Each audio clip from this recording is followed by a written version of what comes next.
রাত আমারও আসে, কিন্তু আফসোস স্বপ্ন পূরণ হয় না। ঘুমের ঘরে স্বপ্ন সৌন্দর্য হলেও কিন্তু বাস্তবায়ন হয় না। ঠিক তেমনি ছেলেদের সৌন্দর্য টাকাতেই হয়, খালি পকেটে হয় না।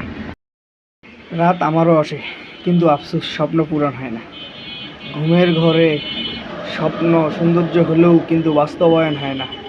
ঠিক তেমনি ছেলেদের সৌন্দর্য টাকাতেই হয়, খালি পকেটে হয় না।